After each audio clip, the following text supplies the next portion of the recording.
Hello friends and welcome back to our channel Naukri for you. आज हम लोग perfection IAS 90s day planner के science के day 11 को कवर करने वाले हैं। इसके पहले के डे 1 to 10 ऑलरेडी हमारे चैनल पे अपलोडेड है। अगर आपने उन्हें नहीं देखा तो आप जाके उन्हें देख सकते हैं। फ्रेंड्स, आपको हमारे चैनल पे perfection IAS 90s day planner के ऑल सब्जेक्ट के वीडियोस मिल जाएंगे, जो कि आपकी बीपीएससी पीटी के लिए बहुत ही हेल्पफुल साबित होने वाले हैं। फ्रेंड्स, आप सभी से एक छोटी सी रिक्वेस्ट है, अगर आपको हमारे एफर्ट्स, हमारी वीडियोस पसंद आ रही हो तो प्लीज़ हमारे चैनल को सब्सक्राइब जरूर करें और 1 के सब्सक्राइबर का जो टारगेट है हमारा, उसे अचीव करने में हमारी हेल्प करें। आपको अगर वीडियोस पसंद आ रही हो तो आप इसे लाइक करें, साथ ही कमेंट कर बता सकते हैं आपको और भी कौन से टॉपिक से रिलेटेड वीडियोस चाहिए।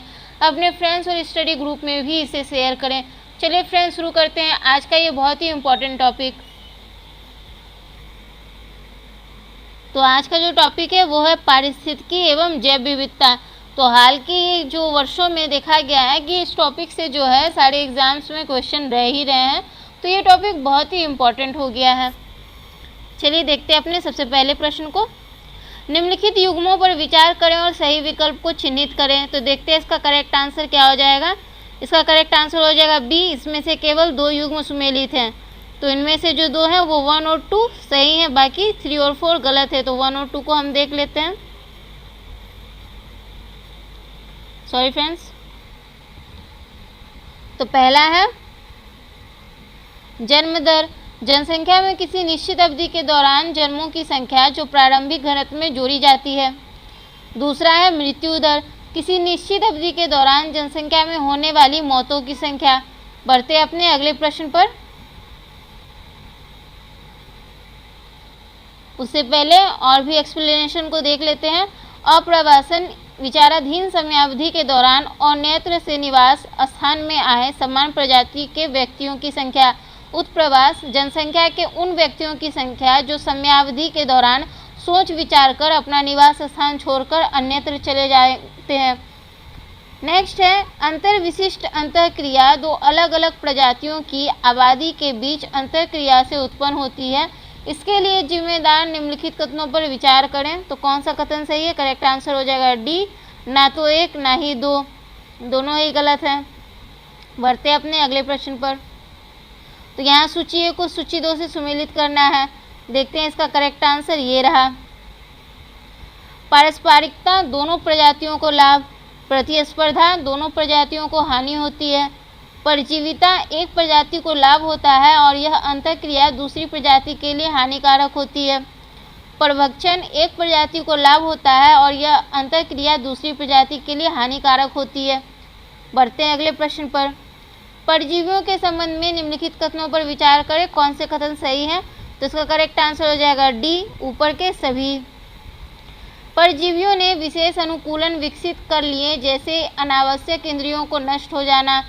परजीवी जो मेजबान जीव की बाहरी सतह पर भोजन करते हैं उन्हें बाह्य परजीवी कहा जाता है। कुस्कुटा अमरवेल एक परजीवी पौधा है जो आमतौर पर हैज पौधों पर उगता हुआ पाया जाता है। बढ़ते अपने अगले प्रश्न की तरफ। ब्रूड परजीवीवाद शब्द निम्नलिखित में से किसके लिए प्रयुक्त होता है? तो इसका करेक्ट आंसर हो जाएगा ए। परजीवी पक्षी मेजबान के घोंसले में अंडे देता है तथा अपने मेजबान को अपने अंडे सेने का मौका देता है। नेक्स्ट है, बढ़ते अपने अगले प्रश्न पर। एक पारिस्थितिकी तंत्र में प्राथमिक उत्पादन को किस रूप में परिभाषित किया जाता है? तो इसका करेक्ट आंसर हो जाएगा ए। प्रकाश संश्लेषण के दौरान पौधे द्वारा एक समयावधि में प्रति इकाई क्षेत्र में उत्पादित बायोमास या कार्बनिक पदार्थ की मात्रा। बढ़ते अपने अगले प्रश्न पर। अपघटन की प्रक्रिया के अनुसार कालानुक्रमिक क्रम में सही व्यवस्था का चयन करें। तो देखते हैं इसका करेक्ट आंसर क्या है। इसका करेक्ट आंसर हो जाएगा ए को देख लेते हैं हम लोग। विखंडन, निक्षालन, अपचय, ह्यूमिफिकेशन, खनिजीकरण। बढ़ते अपने अगले प्रश्न की तरफ। तो इसमें कह रहा है निम्नलिखित कथनों पर विचार करें और कितने युग्म सुमेलित हैं। तो करेक्ट आंसर हो जाएगा इसका ए, केवल 1। देखते हैं इसमें कौन सा युग्म सुमेलित है। केवल प्रथम जोड़ी सही सुमेलित है, तो पहला जो है ये सही सुमेलित है। उत्तराधिकार खाद्य जाल की जटिलता में क्रमिक वृद्धि और आवास के विकास के साथ जीवों की विविधता में वृद्धि। बड़े महाद्वीप के मध्य में मौजूद क्षेत्रों में उत्तराधिकार तेजी से होता हुआ, क्योंकि विभिन्न प्रजातियों से संबंधित पौधे के बीज यहाँ बहुत तेजी से पहुँचते हैं। प्राथमिक अनुक्रम या मौजूदा समुदाय के पूर्ण या आंशिक विनाश के बाद जैविक समुदायों का क्रमिक विकास है। लाइकेन और कई सूक्ष्मजीव जैसी कुछ कठोर अग्रणी प्रजातियां पहले नए स्थान पर बसती हैं। द्वितीयक अनुक्रम यह क्षेत्र में होता है जहां पहले कोई समुदाय मौजूद नहीं था। एक परिपक्व या मध्यवर्ती समुदाय बाढ़ जैसी प्राकृतिक घटनाओं या वनों की कटाई जैसे मानवीय हस्तक्षेपों से नष्ट हो सकता है। नेक्स्ट है, निम्नलिखित कथनों पर विचार करें, कौन सा युग्म सही सुमेलित है, तो इसका करेक्ट आंसर हो जाएगा बी, केवल 2। एलोजेनिक उत्तराधिकार जब बाहरी ताकतें उत्तराधिकार लगाती हैं। बढ़ते हैं अपने अगले प्रश्न पर।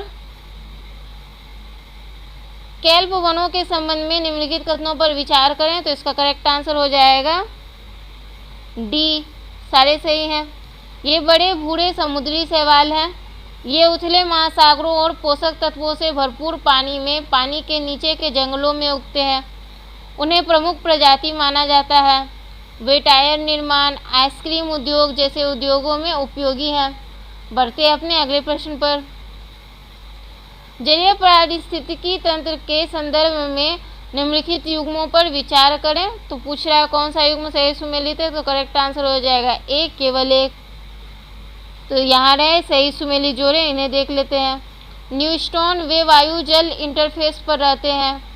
पेरिफाइटॉन्स वे जीव जड़ वाले पौधों के तने और पत्तियों से जुड़े रहते हैं। प्लवक इस समूह में शैवाल जैसे सूक्ष्म जीव और क्रस्टेशियन और प्रोटोजोआ जैसे जानवर शामिल हैं।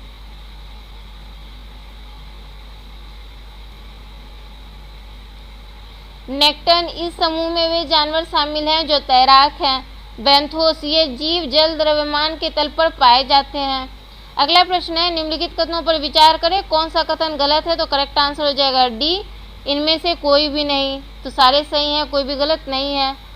ओलिगोट्रोफिक शब्द का प्रयोग पोषक तत्वों की कमी के कारण कम प्राथमिक उत्पादकता वाली झीलों का वर्णन करने के लिए किया जाता है।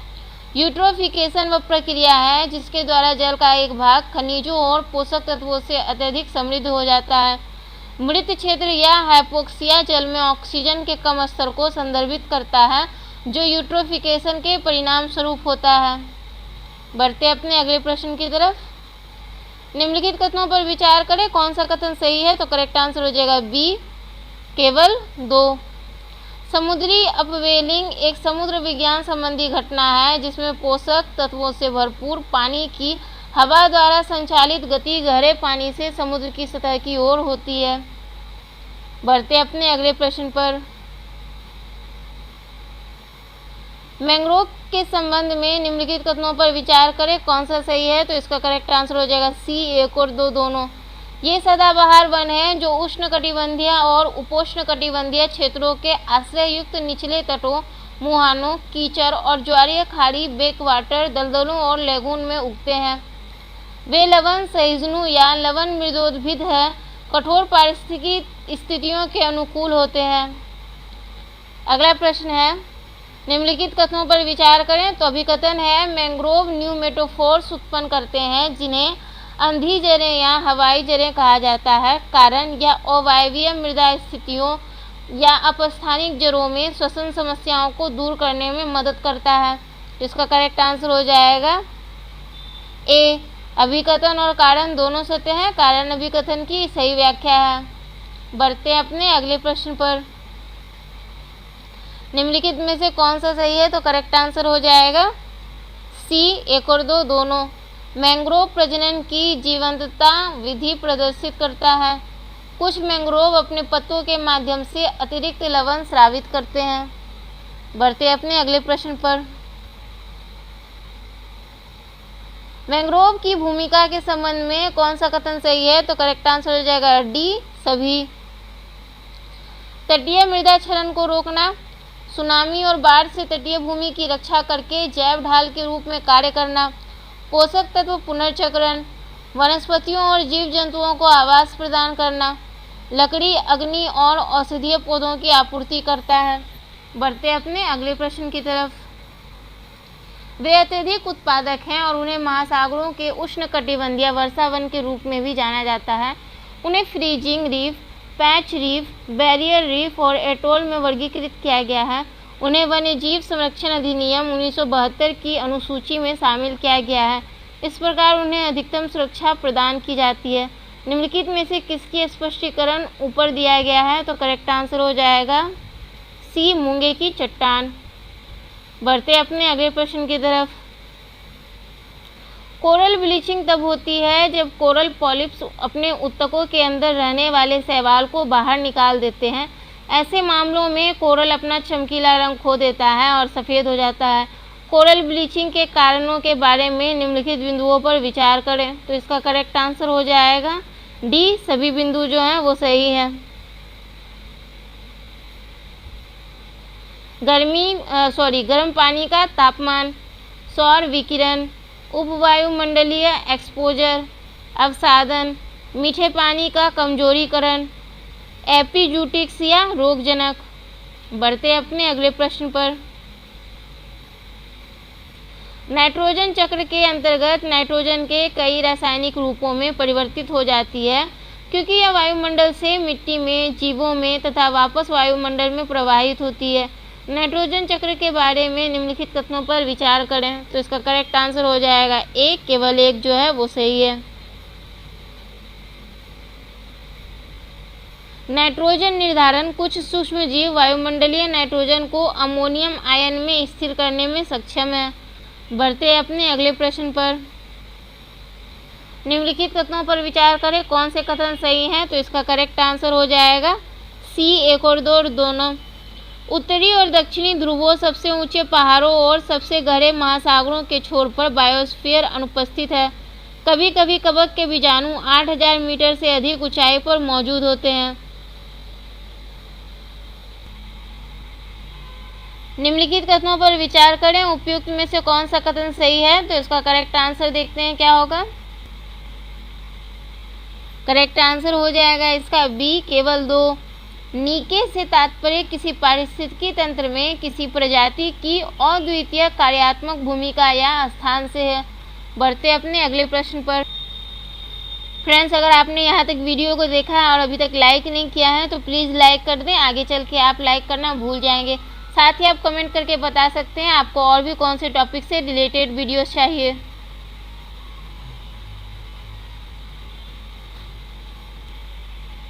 तो अगला प्रश्न है, बोल रहा है निम्नलिखित युग्मों में से कौन सा सही सुमेलित है? तो करेक्ट आंसर हो जाएगा सी, तीनों जो है सही सुमेलित है। इन्हें देख लेते हैं।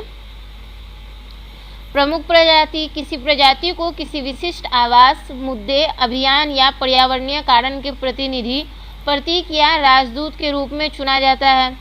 प्राथमिकता वाली प्रजातियां, यह किसी पारिस्थितिकी क्षेत्र के भीतर एक महत्वपूर्ण खतरे को इंगित करती है और इस प्रजाति के संरक्षण से व्यापक खतरे से निपटने में बहुत मदद मिलेगी।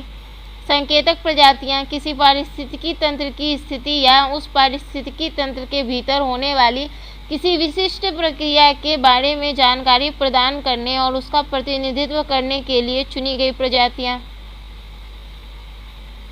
बढ़ते हैं अपने अगले प्रश्न की तरफ।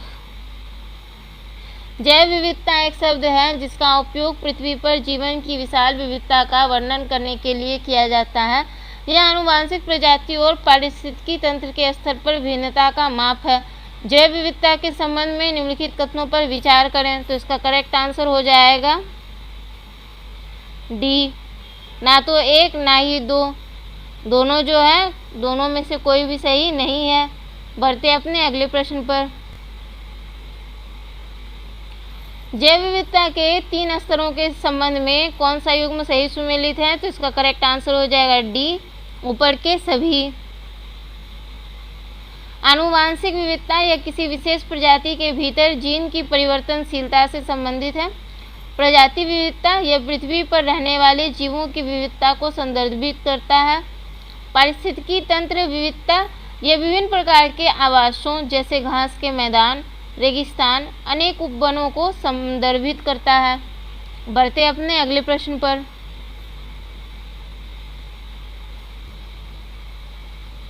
निम्नलिखित में से कौन इन सीटू संरक्षण के अंतर्गत आता है? तो इसका करेक्ट आंसर हो जाएगा सी 1, 2, 3 राष्ट्रीय उद्यान, वन्यजीव अभयारण्य, biosphere reserve.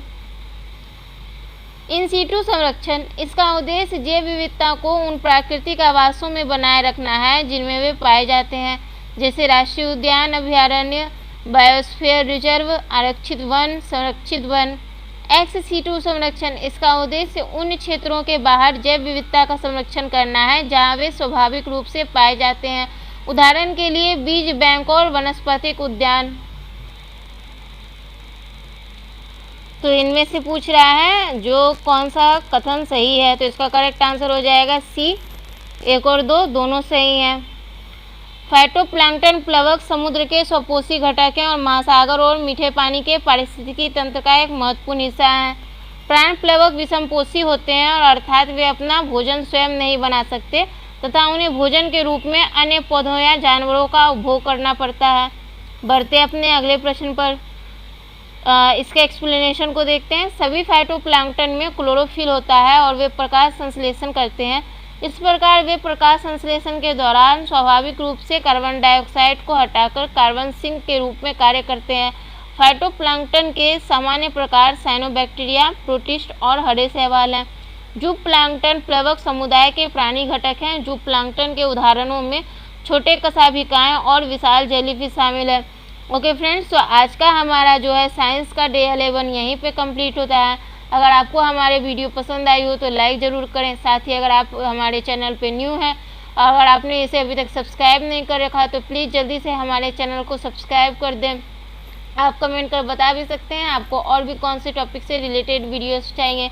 Okay friend, thank you so much for watching. Subscribe our channel Naukri for you.